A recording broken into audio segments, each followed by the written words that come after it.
Somebody told me that Russell Wilson used to be knocking them down. I don't know how true it is.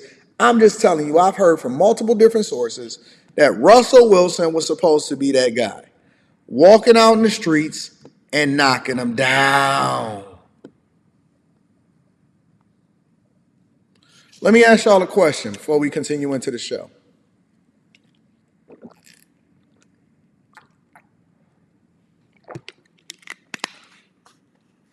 What makes or what unlames a lame?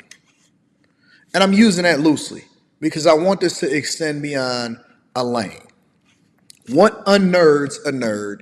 What unlames a lame? What unthugs a thug?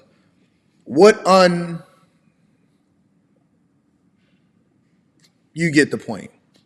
All across the board. What unhoes a hoe? All of that.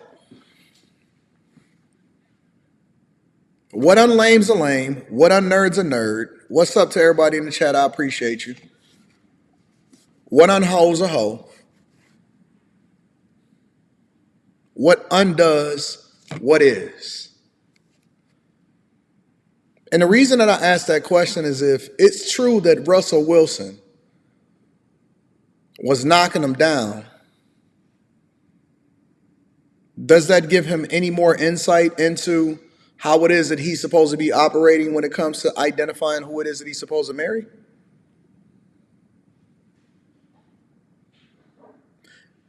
When you remove a person as ghetto or a thug out of the hood, do they automatically become unhood? You know what I'm saying? Do they become different than what it was that they was when they was in that environment? Or are they just a thug with money?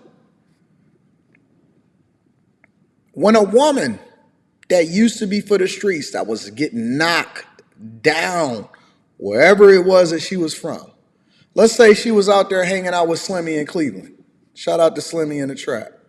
You know what I'm saying? Let's say she was out there hanging out with Slimmy and them and Slimmy and the homies back in the day in Cleveland. And let's say she up and moves over to Atlanta and then she want to do a remix and then she go over to Houston and she take her little kids that she done had over to Houston. Is she any less of what she was when she was getting knocked down in Cleveland and then subsequently in Atlanta? Does she change? Did the environment make her any different? Is she now a different person? I've always been taught, and my father said, listen, man, listen, whatever it is that you do, whoever it is that you are, and we was talking about this with regard to jobs, and, I had got my first job, and I was complaining about something that was happening or whatever, so on and so forth. What's up? Yeah, you can go on the couch if you want to. You got clothes on? You ain't got no clothes on? Jesus Christ. My father always taught me that regardless of where you go, and we was talking about a job because I was working in the union, and in the union in particular, they wanted you to slow down how you worked. They wanted you to slow down how you worked because they didn't want you to make everybody else look bad, and they didn't want the rate to get increased on the machine, right? And so what that means is there's an average amount that you're supposed to hit when you was working the presses or you was in a stamping plant or whatever it was that you were, right? They wanted an average amount based off of historical data of what average people was able to put out on this machine. So whether you was working at Ford Motor Company or Chrysler or GM or a stamping plant or a supplier or Lear or whatever it was, right? Because I come from Detroit. I'm in Detroit. Detroit is in my background. I got Detroit on my back right now.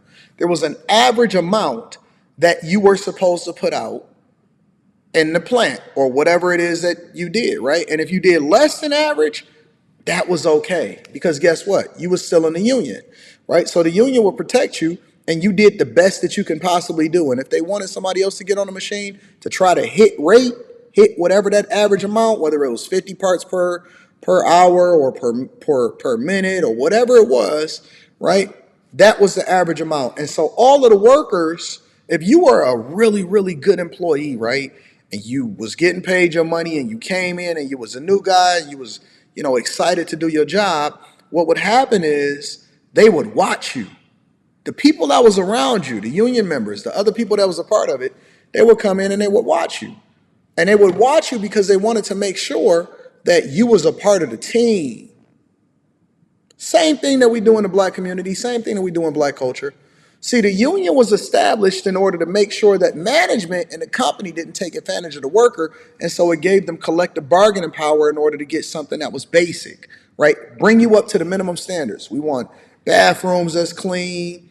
You should be able to get a break and they're not working you to death, right? You should be able to breathe clean air. They fought for basic human rights in order to ensure that people, got a reasonable wage, collective bargaining, everything just don't go to the company, so on and so forth. But along the way, the union lost its way and it spent the majority of its time defending people that wasn't actually good for the union, but it didn't matter because all of us had to pay union dues out of our paycheck every week, right? Or whenever it is that we got paid. So when the new guy would come in, everybody would then watch the new guy in order to ensure that he wasn't overworking and then increasing the rate on the machine, because they was like, wait a minute, if this guy can hit it every single day and he's taking care of business and he's exhilarated and he's working, then that means that we need to increase the rate on the machine, which then put you, when you came in on the next shift, or whoever it was that was working on the other machine the next day, and he able to do it the first day, you've been working on that machine for the last 5 years. So now it puts you under the microscope, and now it's a possibility that you can get rolled up, and then the union got to defend you because you're not hitting rate, or you so far away from rate, and you just lazy as fuck. So you can hit it, but you just there in order to collect the paycheck. You're not really trying to be a productive employee, right? You're not trying to get promoted. You automatically get installed into the union, whether you in there or not, and so on and so forth. And so what happens is they get on your ass. The workers will get on your ass. Hey, man, what you doing? Slow down. Hey, you making us look bad. Pace yourself. Take some extra breaks. Whatever, right? The management was excited to have you. Now you're being throttled. So now what happens is you're stuck between a rock and a hard place because you don't want to not be you because you actually are a productive person. But then at the same time, you don't want to feel the wrath of your coworkers because now they're looking at you funny and now everybody has got peer pressure on you to do less than what you're supposed to do. And it's the same thing with regard to the black community. It's the same thing with regard to the culture that we live in. It's the same thing when it comes to the relationships that we in. It's the same thing when it comes to money. If you excel, they want you to excel until you get there, and then they want to hold you accountable for being better than everybody else because you feel like you're better than everybody else somehow. I hear it every day in every single aspect of my life. Because you do well or because you stand on principle for the right thing, you think you better than everybody else. Oh man, I decide that I want to have dominion over my household. Wait a minute, I thought that this was the way that God wanted us to be. He wanted the man to be the head over the house, the man to go to God whenever it is that he had a problem, make sure that he seek counseling and guidance, also take into consideration everything that everybody is saying around you in order to make a better decision. The woman is over the children, but she ultimately submit herself to the man. The child is very much taken care of, but the child is supposed to be failing in a controlled environment in order to learn a lesson. And then they get these principles. You go to church, you take care of business, you take care of your household, you operate the same way in business. And then as a result of it, the child never departs from it, even if they go through stuff. And it allows for them to come back to the ways in which you taught them. And in a while, the child ultimately is the beneficiary, or they suffer as a result of the things that the parents did before them. It's all biblical. It's all laid out just like that, all throughout the Bible. Example after example, person after person. I say, okay, so my family did it this way, and my brothers did it this way, and my uncles did it this way, and my grandfather did it this way, and my great-great-grandfather did it this way. And so I'm going to do it this way too. Except the only difference is that we got social media now. And then when I do it this way, and I demand respect, and I operate with a level of masculinity, and I make sure that I take care of my family, and I'm on top of things, and my wife submit to me, and she asks me for permission to do certain things where she not sure because she want to make sure that she don't step outside of the alignment of what it is that I said as far as the precedent for my family. All of a sudden, I think I'm better than everybody else.